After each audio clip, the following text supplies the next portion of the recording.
残酷な天使のように少年よ神話になれ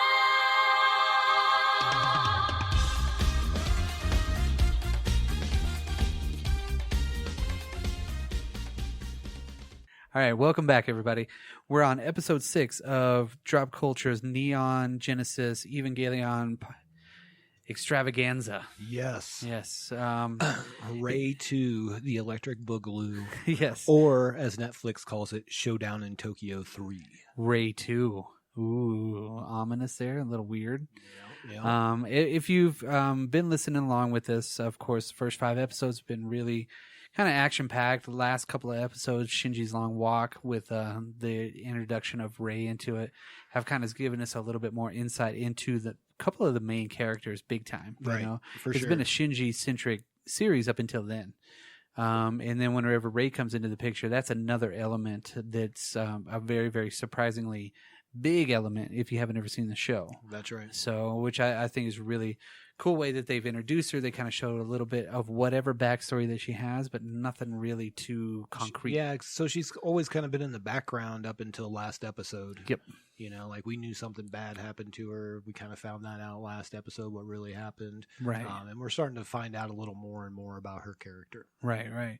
This episode first aired on 11/8/1995. So we were just talking about how this is getting really close to being the 25th anniversary Yeah. of the show coming out, which is really cool. So if you're listening and you're on episode whatever, you know, we're just going through episode by episode, you know, week by week whenever we can. That's right. So let's kind of dive Out here into on the this streets, we take it day by day. day by day. So let's kind of dive into this episode. So Picking you know, up right where we left off, pretty much. right where the latest angel, his name is, and I'm not going to pronounce it wrong, Ramiel. He's basically the 5th angel. He's so far one of the largest and the most powerful. He Fired this beam Yeah. into the Eva. he anticipated wherever the Eva was coming out of, Yeah. and we'll find out why. So it basically almost boils Shinji Yeah, alive. Shinji is fucked up. Ugh.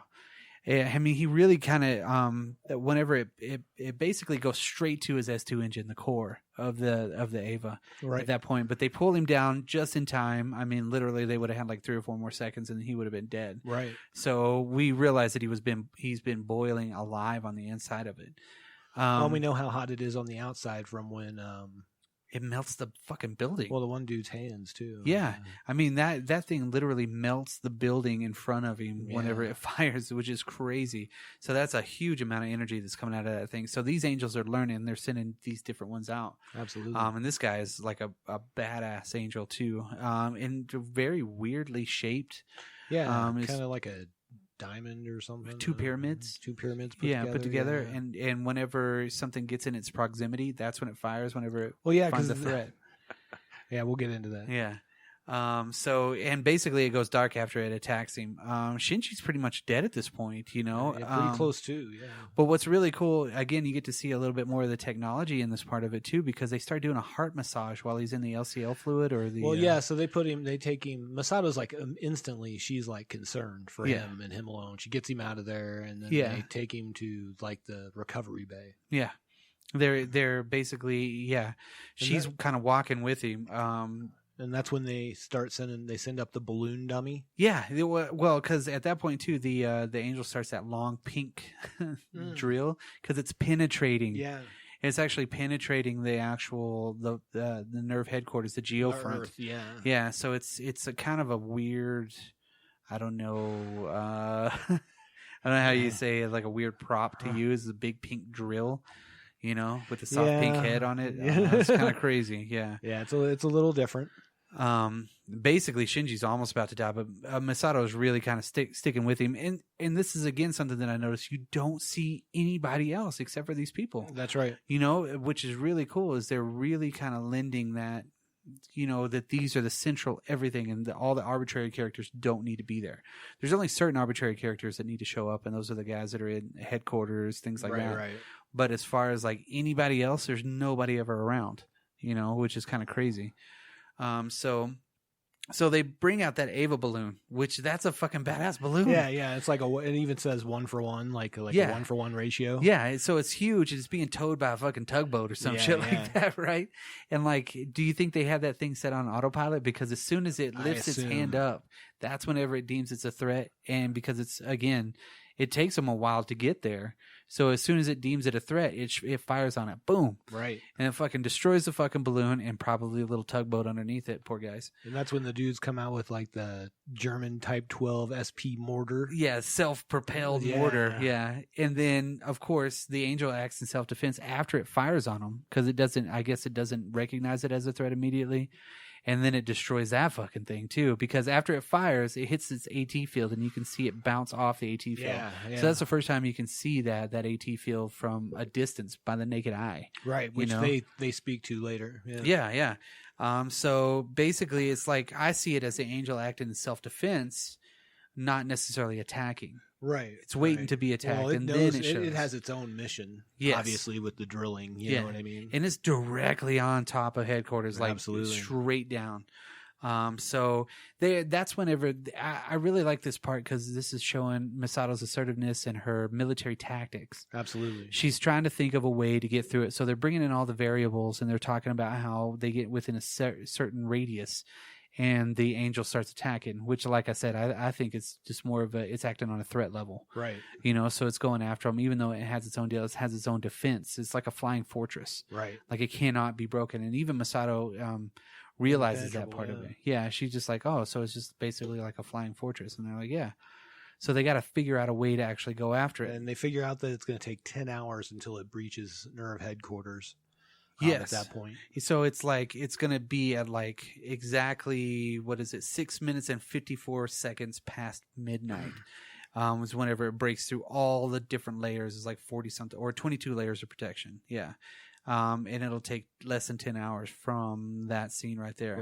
Right. Then they kind of show the breastplate and kind of a little bit more of the Ava Unit 1. Yeah. And well, they say that the core systems weren't compromised, but it's going to take 3 hours to replace the plating or whatever. Yeah. So it's basically going to get started. They're going to get started as soon as possible just to really kind of take that down. So they're already getting a plan going. They've already had that plan going for the first, seems like 30 minutes or an hour because Shinji's still out, right. And this is where she has the plan about going above it, correct? Yes. Yeah. And then seeing Rei is basically like far away from it, outside its proximity. Yeah. Outside that range. And like, see Rei's like sitting with Shinji too. She's got Gendo's glasses and she's like sitting beside him this whole time, which is a little bit kind of weird too with her again just kind of being there right afterwards, sitting in that weird kind of regeneration chamber that he's in, right.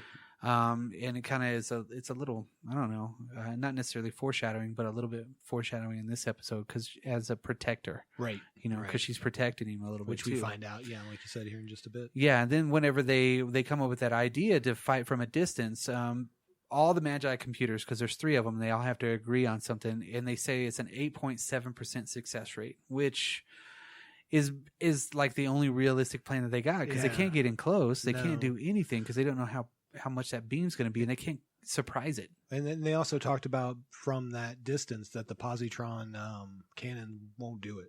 Yes. It's not going to do it. No. So that's whenever they go requisition that positron rifle. Like cut to a scene where she's slapping out a warrant. Yeah. Yeah. With a SSDF. And basically she's going in to get this experimental weapon. It's like a high powered positronic cannon. Yeah. But like, what would they, a prototype. What are they going to use it for? Well, that's what I don't understand because anything that they're building right now should be in defense of this thing, right? Yeah. So why would you have to?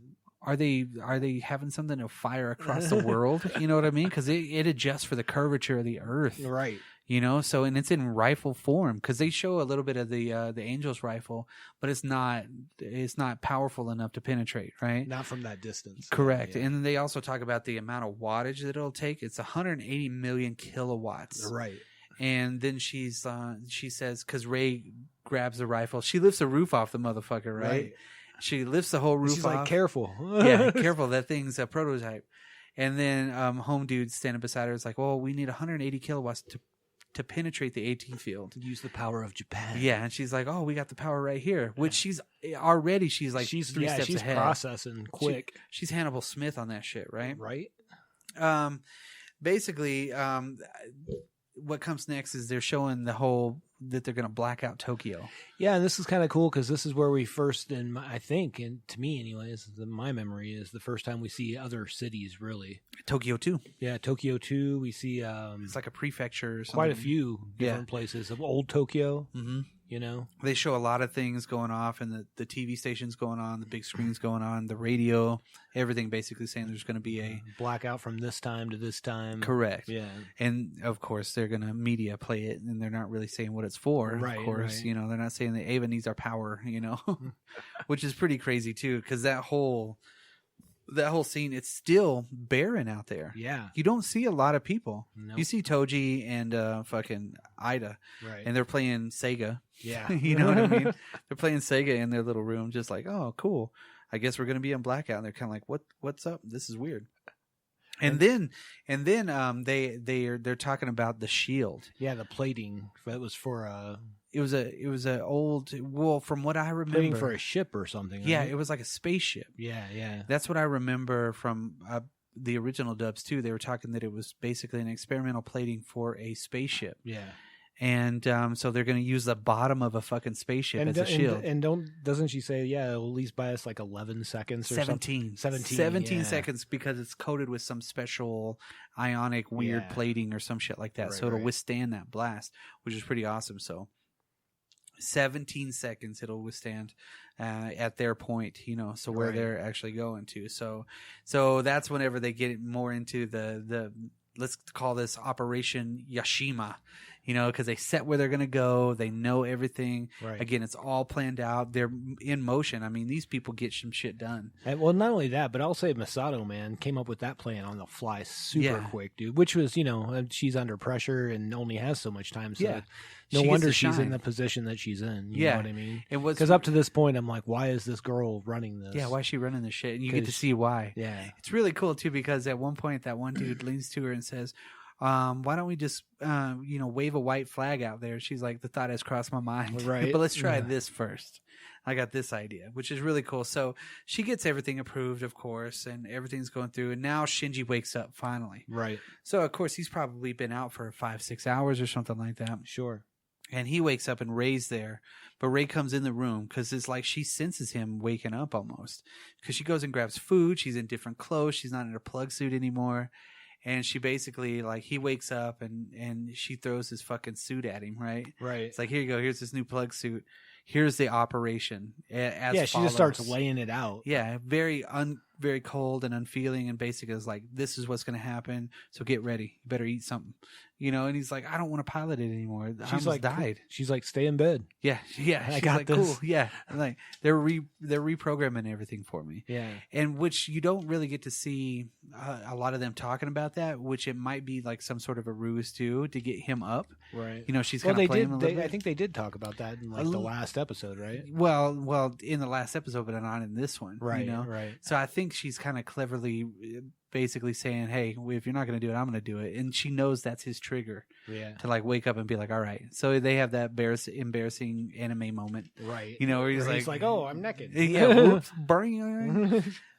And so whenever they get into, I mean, she gives him that timeline and he's just so fucking cold about it. And then that's whenever she leaves and he's looking at the food and he's like, I don't want to fucking do this anymore. But then they cut to the boys standing outside. Yeah. So like Ida's kind of Well, it hacked says in. school was closed. Yeah. So like it's in the evening, so it's like 7-8 o'clock at night, you know, and they knew where the Avas were going to come out, and then Ava Unit 1 comes out and Unit 0 comes out, and they're kind of walking away and they're like, "Yay, way to go, guys!" You know what I mean? Yeah. He's like, guys, that mountain is moving. Yeah. Yeah, exactly, right.